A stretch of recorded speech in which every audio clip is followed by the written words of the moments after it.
बिस्मिल्लाहिर्रहमानिर्रहीम। अस्सलाम वालेकुम नाज़रीन, इरफान हाशमी आपको प्रोग्राम दो टोक में खुशामदीद कहता हूं और हमारे साथ मौजूद हैं इब्राहिम राय साहब। राय साहब अस्सलाम वालेकुम।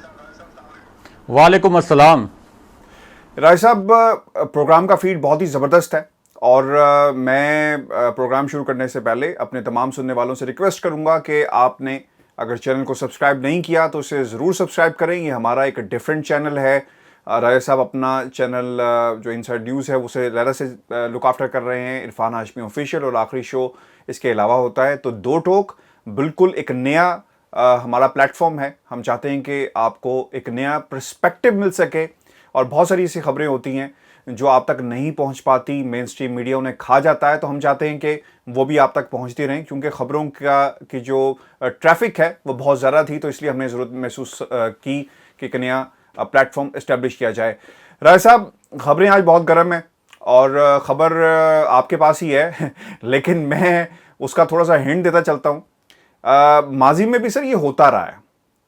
जब भी ट्विटर अकाउंट खामोश होता है, चाहे वो लंदन से हो, चाहे वो पाकिस्तान में किसी से हो, चाहे आपको जो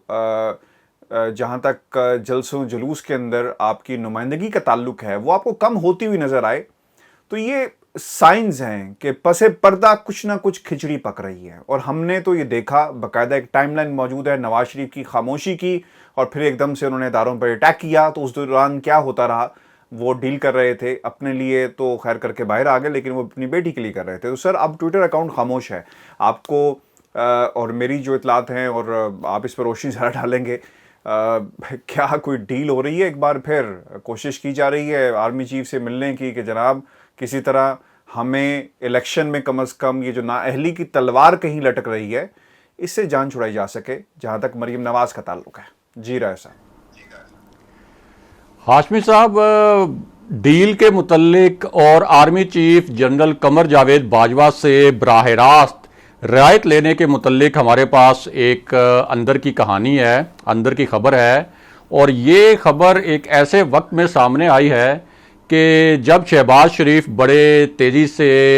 राब्ते कर रहे थे इस्टेब्लिशमेंट के नुमाइंदों से, और तासुर भी ये बना रहे थे कि उनके ये जो राब्ते हैं शायद इनमें कोई ना कोई पॉजिटिव डेवलपमेंट हो रही है। और ये जो आपने जिक्र किया कि मरियम नवाज का ट्विटर अकाउंट खामोश है, या कम से कम इसकी तोपों का रुख जो रावलपिंडी की जानिब होता था अब वो रावलपिंडी की जानिब नहीं है बल्कि इस्लामाबाद की जानिब है, यानी की जानिब है। दूसरी जानिब जो मियां नवाज शरीफ की खामोशी है उसका राज भी अब पता चल गया है कि मियां नवाज शरीफ ने जो इतना बड़ा यू टर्न लिया है, जो अस्करी क़यादत के खिलाफ एक बयानिया बनाया था, जनरल बाजवा के खिलाफ भी, DGISI जनरल फैज़ हमीद के खिलाफ भी, तो इस सिलसिले में अब हुआ यह है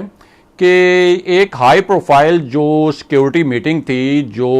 1 जुलाई को हुई, उसके मुतल्लिक बड़ा एक मज़े का नया इंकशाफ हुआ है। 2-3 ज़राए से फिर हमने इसकी तस्दीक की। आज कोई 1 घंटा हमने कुछ लोगों से मुलाकात करके इसकी अंदर की खबर निकालने की कोशिश की, और उसमें हमें पता ये चला कि जिस वक्त शहबाज शरीफ बैठे हुए थे, यानी army chief general Qamar Javed Bajwa और DGISI जनरल फैज़ हमीद ब्रीफिंग दे रहे थे, तो जब वो बड़े ताबेदारी के साथ बैठे हुए थे, जिसके लिए ये अल्फाज इस्तेमाल किए गए कि वो अपना CV अस्करी क़यादत के सामने रख रहे थे कि सर ये मेरा CV है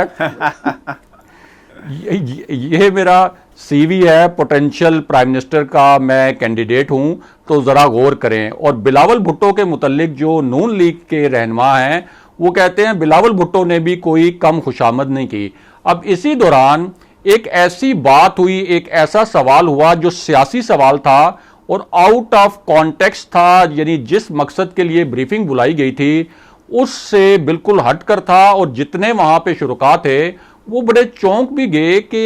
ये एक सिक्योरिटी ब्रीफिंग थी। इस ब्रीफिंग में ये डिस्कस होना था कि अफगानिस्तान से अमेरिका की जो विड्रॉल है उसके बाद पाकिस्तान की क्या पॉलिसी होगी, काबुल पर अगर तालिबान ने कब्जा कर लिया तो हमारी क्या पॉलिसी होगी, हमारा अमेरिका का जो मुतालबा रहा कि फ़ज़ाई अड्डे दें हमें, उस पर हमारा क्या स्टांस है। तो सारे जो सवाल थे और सारी ब्रीफिंग ये इसके मुतल्लिक होनी थी। लेकिन मियां नवाज शरीफ के एक जो नुमाइंदे हैं जो इस ब्रीफिंग में मौजूद थे शहबाज शरीफ के अलावा, उन्होंने यहां पर बराह रास्त army chief general Qamar Javed Bajwa को मुखातिब करते हुए उनसे एक सवाल किया। वो सवाल क्या था वो भी आपको बताते हैं, लेकिन थोड़ा सा पस मंजर भी आपको बड़ा दिलचस्प है वो भी बता देते हैं। अब इसी मीटिंग में वो शख्सियत भी मौजूद थी मुस्लिम लीग नून की जिसने जनरल बाजवा की एक्सटेंशन की हमायत पर मियां नवाज शरीफ को राजी किया था। यानी जिस जनरल बाजवा पर इल्ज़ाम लगाती थी मुस्लिम लीग नून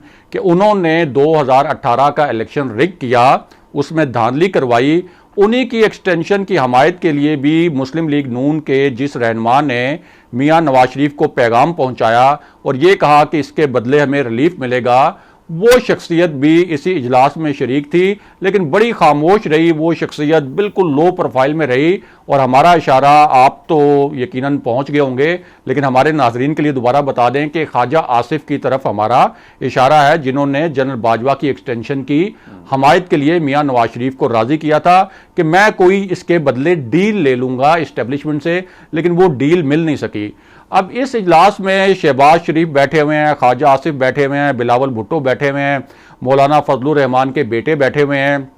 चीफ मिनिस्टर्स बैठे हुए हैं। तो मुशाहिद हुसैन सैयद ने जनरल बाजवा को मुखातिब किया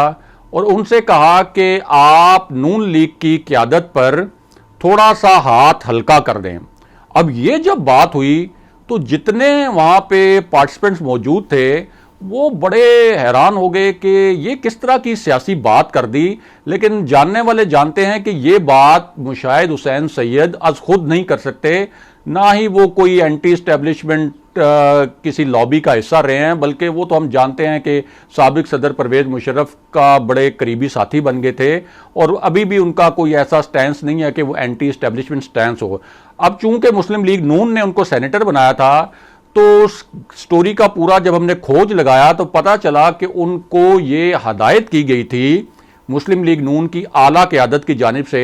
कि आपने इस ब्रीफिंग में ये अल्फाज बोलने हैं कि नून लीग की क़यादत पर आप ज़रा हाथ हल्का करें। यानी मुशाहिद हुसैन सैयद ने आज खुद ये सवाल नहीं किया। अब इस पर चूंकि सवाल आउट ऑफ कॉन्टेक्स्ट था, लेकिन फिर भी जनरल बाजवा ने जो उस पर जवाब दिया वो बड़े मज़े का था और उसमें वज़ीर-ए-आज़म इमरान खान का जिक्र भी था। जनरल बाजवा ने यह कहा कि आप मुझसे अपनी क़यादत के ऊपर कह रहे हैं कि हम हाथ हल्का करें, इसका मतलब तो यह है कि आप ये समझ रहे हैं कि आपकी क़यादत को जो मुश्किलात हैं, जिस किस्म के उनको मुकदमात का सामना है या जो दीगर उनको सियासी मुश्किलात हैं, आप समझते हैं कि कोई वो हमारी वजह से हैं। तो मैं ये वाज़े करूं कि हम एक इदारे के तौर पर यानी फ़ौज, जब मियां नवाज शरीफ की हुकूमत थी तो हम उनके साथ भी खड़े थे, जब उसके बाद शाहिद खाकान अब्बासी की हुकूमत आई हम उनके साथ भी खड़े थे, और इस वक्त इमरान खान एक इलेक्टेड प्राइम मिनिस्टर हैं, एक मुंतखब वज़ीर-ए-आज़म हैं और हम बतौर फौज एक इदारा उनके पीछे खड़े हैं, उनके पीछे खड़े रहेंगे और उनकी हमायत वो अवाम के वोटों से मुंतखब होकर आए हैं। अब ये जो जवाब था, हमारे जो ज़राए हैं जिनसे आज हमने मुलाकात भी की, 2-3 और ज़राए से बात भी की, उन्होंने कहा कि जब प्राइम मिनिस्टर इमरान खान के मुतल्लिक ये अल्फाज बोले कि वो मुंतखब प्राइम मिनिस्टर हैं और हम उनके पीछे खड़े हैं और खड़े रहेंगे, उनकी हमायत जारी रखेंगे,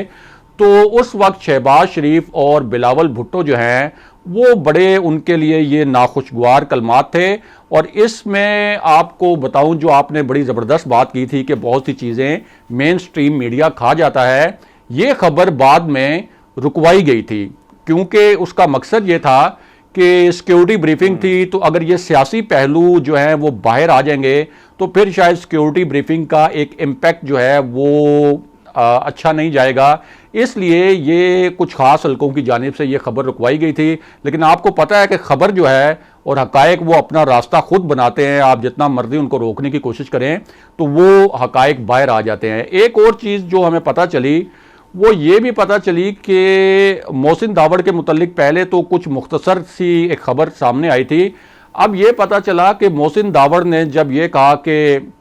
देखें हमारे ये मुतालबात हैं, मुबैना तौर पर फ़ौज ने फाटा के लोगों के साथ बड़े मजालिम किए हैं, तो आर्मी चीफ ने उनके मुतल्लिक भी एक ऐसा इंकशाफ किया जो कि वहाँ लोग मौजूद थे उनको नहीं मालूम था। उन्होंने मोहसिन दावड़ को कहा कि पहले तो आप ये बताएं कि इतनी जो पार्लियामेंटेरियंस मौजूद हैं, इनको कभी आपने ये बताया है कि आपको और मंजूर पश्तीन को कितनी दफ़ा हमने हेलीकॉप्टर में डायरेक्ट अपने साथ मुलाकात के लिए बुलाया? आपको कितनी दफ़ा हमने कहा कि आए हमारे साथ बैठ के चाय पिएं, आपको चाय पिलाई? आपको कितनी दफ़ा कहा कि आपके मसाइल हम हल कर रहे हैं और किए भी हैं और आगे भी करेंगे? और उस वक्त जो मुलाकातें हमारी होती हैं, उस वक्त तो आपकी ये टोन नहीं होती जो इस वक्त आपकी टोन है, या आप जलसों में जो टोन अख्तियार करते हैं, यानी जिस तरह से रियासत मुखालिफ और फौज मुखालिफ नारे लगाते हैं। अब जब ये मामला सामने आया तो वहाँ जो पार्लियामेंटेरियंस थे वो भी बड़े हैरान रह गए कि अच्छा, इनकी मुलाकातें भी होती रही हैं, फौजी हेलीकॉप्टर्स पर बैठ के ये मुलाकातों के लिए भी आते रहे हैं, लेकिन नैरेटिव जो है वो बाहर कुछ और बनाया रहा है। और उसके बाद मोहसिन दावड़ से जनरल बाजवा ने कहा कि अगर मैंने एक लफ्ज़ भी, जो मैंने अभी बातें बताई हैं उनमें से कोई एक लफ्ज़ भी गलत है तो मैं यहाँ बैठा हूँ, आप मेरे मुंह पर मुझे कहें कि मैं झूठ बोल रहा हूँ।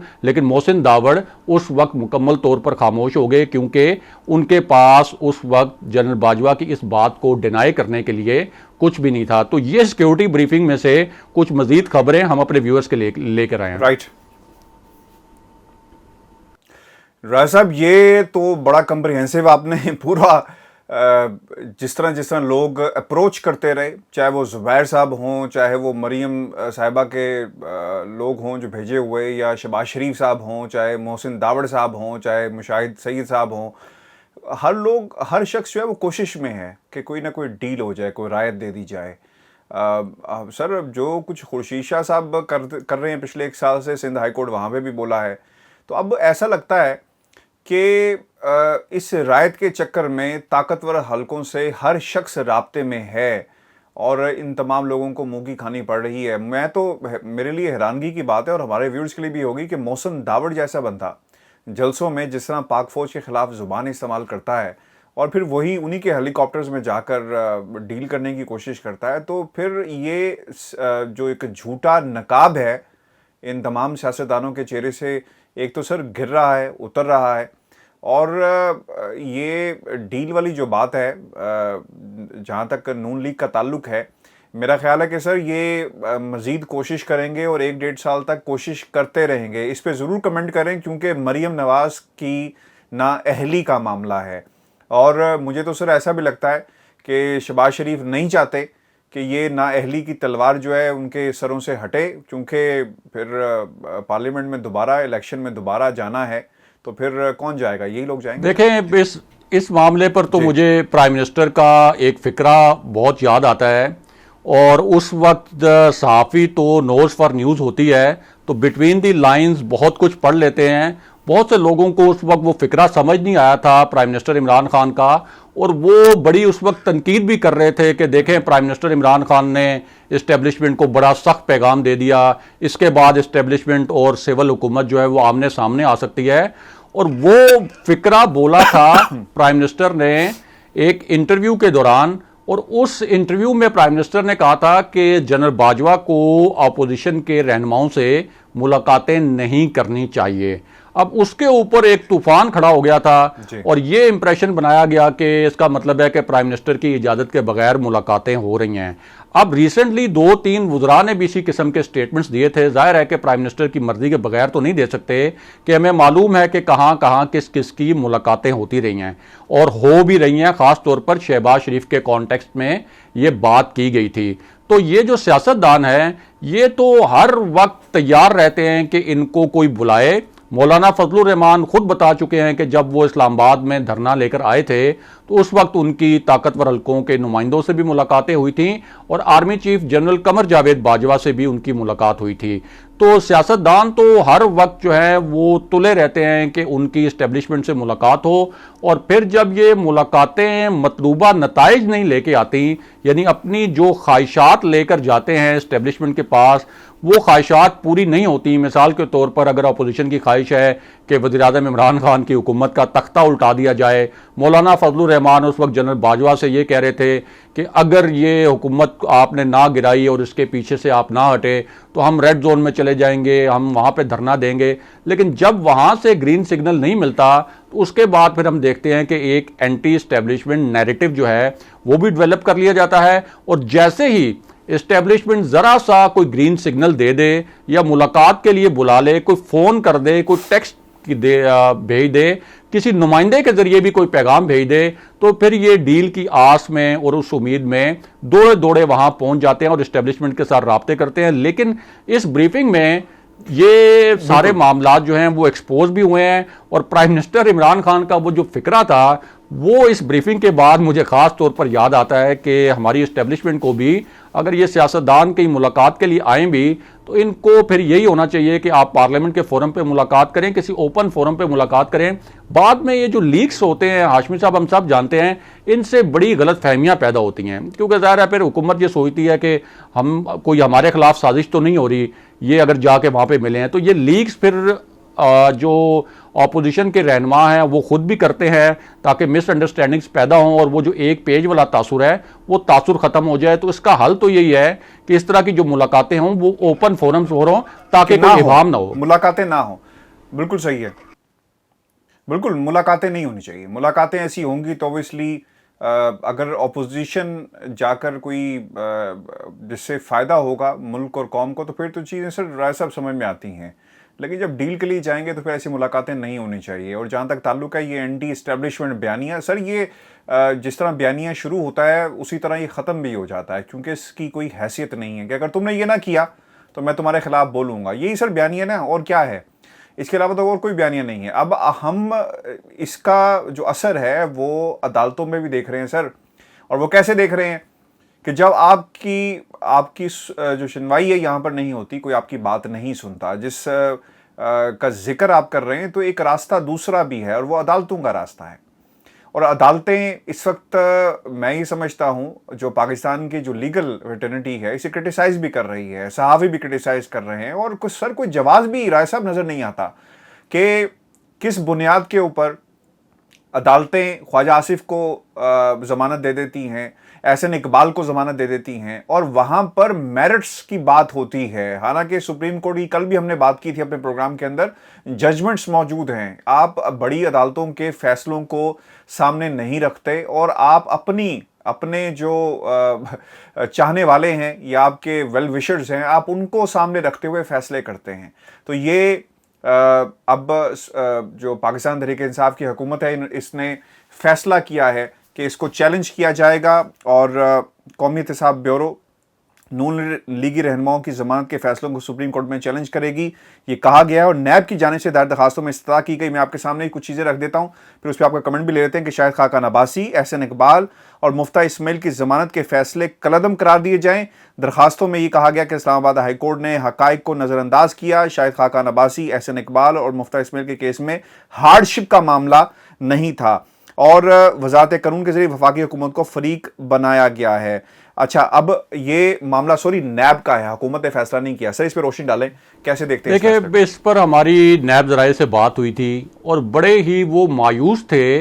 और उनका दावा ये है कि बड़े सॉलिड एविडेंस मौजूद थे, ख़ास तौर पर ख्वाजा आसिफ के मामले पर और शाहिद खाकान अब्बासी के मामले पर भी वो बड़े कॉन्फिडेंट थे। ये नैब ज़राए का दावा है, और उनका कहना है कि ये उनके लिए बड़ा हैरान कुन था जिस तरह से ख्वाजा आसिफ की ज़मानत का जो तहरीरी फैसला आया, और उसमें एक फ़िक्रा बड़ा नैब को चुभा भी है कि ख्वाजा आसिफ ने बज़ाहिर कौमी ख़जाने को कोई नुकसान नहीं पहुंचाया। तो उन्होंने कहा कि जो नैब ज़राए के कोट अनकोट, उन्होंने कहा कि एक शख्स अपने जो उसके असासे हैं उनके ज़राए आमदन साबित नहीं कर सका, तो फिर ये सवाल कैसे अदालत जो है अपने तहरीरी फैसले में उठा सकती है कि कौमी ख़जाने में कोई करप्शन जो है वो साबित नहीं हुई या कौमी ख़जाने को कोई नुकसान नहीं पहुंचा। आखिर फिर अदालत हमारी हेल्प करे, हमारी रहनुमाई करे, हमारी मावनत करे कि हमें अदालत फिर वो ज़राए बता दे कि ख्वाजा आसिफ ने तो हमें ज़राए नहीं बताए, तो इतनी प्रॉपर्टी, इतने असासे उन्होंने कैसे बनाए। तो ये वो पूरा एक पस मंज़र था जिसमें फिर नैब ने यह फैसला किया कि वो नहीं राय साहब इसमें एक बात ऐड कर दे, कानून मौजूद है ना नैब का कि अगर आपके असासे ज्यादा हैं तो ये जी। सबूत आपने लेकर आने हैं कि आप बताएं कि ये कहां से आपके पास इतनी दौलत आई। तो कानून तो बड़ा सिंपल सा है, तो फिर अदालतें सर क्या पट्टी बांध देती हैं? उन्हें नजर नहीं आता कि ये किस बुनियाद के ऊपर हम फैसला दे रहे हैं? देखें, ये हम बात कर चुके हैं बिटवीन द लाइंस के, जहां 25-25 साल 30-30 साल एक जमात जिस सूबे में हुक्मरान रही हो, तो वहां उनका बहुत से इदारों पे बहुत इन्फ्लुएंस बन जाता है। पंजाब में हमने देखा कि जो इंतज़ामी मामलात में दुश्वारी पेश आ रही थी, उसमें भी यही था कि जो अफसर शाही है उसके ऊपर एक ख़ास जमात का इन्फ्लुएंस था। कल अगर तहरीक इंसाफ की सिंध में हुकूमत आई तो वो भी होगा। रासब नाम लें, रासब ये खास जमात जो है पंजाब के अंदर एक ही जमात है, वो नून लीग है। नाम जी लें जी, रासब एग्जैक्टली, मैं यही तो कह रहा हूं कि अब ये तो एवरीबडी नोज, ओपन सीक्रेट है कि नून लीग वहां पर थी, सिंध में ज़ाहिर है पीपल्स पार्टी है, तो उन्हीं का फिर इन्फ्लुएंस जो है वो तमाम इदारों पर होता है, बड़े उनके कनेक्शन होते हैं और ये पहले से बनाए जाते हैं। ये यानी लोअर कोर्ट्स में जब जजेस तैनात होते हैं वहां से ये प्लानिंग की जाती है कि फलान जज साहब ये हायर कोर्ट्स में जाएंगे, इनका ये टेन्योर होगा, उस वक्त पर ये हाई कोर्ट पहुंच जाएंगे या उसके ऊपर किसी कोर्ट में पहुंच जाएंगे। तो ये सारा प्लान जो है इस तरह की जमातें वो वहां से कर लेती हैं। फिर हमें ये फैसले जो हैं बड़े मुज़िका खेज किस्म के नज़र भी आते हैं और उस पर हम फिर ये देखते हैं कि जो बड़े बड़े कानूनदान हैं एतजाज एहसन जैसे, जो कि बजाते खुद आप कह सकते हैं कि एक कानून की आप उनको किताब भी कह सकते हैं। लोग कहते हैं कि कानून की पाकिस्तान में सबसे बड़ी किताब वो है, तो वो इन फैसलों के ऊपर बड़ी हैरानी का इजहार करते हैं। और ये जो मुज़िका खेज का लफ्ज़ है, ये एतजाज एहसन ने एक प्रोग्राम में भी इस्तेमाल किया कि जिस किस्म के फैसले, ख़ास तौर पर लाहौर हाई कोर्ट की तरफ उन्होंने इशारा करके कहा कि जिस तरह के फैसले वहां से आते हैं ये तो हमारे लिए हमारी समझ से बालातर हैं। और फिर जाहिर है कि अगर एक ही पार्टी के यानी मुस्लिम लीग नून के ही रहनुमाओं को बार बार रिलीफ मिलेगा, एक ही तर्ज पर रिलीफ मिलेगा, तो फिर सवाल तो जो कानूनदान हैं, जो मुझसे और आपसे ज़्यादा कानून जानते हैं, वो खड़े कर रहे हैं। और उन सवालात का जवाब अब अदालतों से कौन ले सकता है, अब ये आप भी जानते हैं और मैं भी जानता हूँ। बहुत शुक्रिया राज साहब। व्यूअर्स, ये हमारा आज का शो था। अपने कमेंट्स हमें ज़रूर भेजिएगा और चैनल को ज़रूर सब्सक्राइब कीजिएगा और वीडियो को शेयर करें ज़्यादा से ज़्यादा, ताकि वो ख़बरें जो मेन स्ट्रीम मीडिया खा जाता है, दबा जाता है, वो हम आप तक पहुंचाते रहें। मुझे और इब्राहिम राजा को इजाज़त दीजिए। अल्लाह ने के बाद।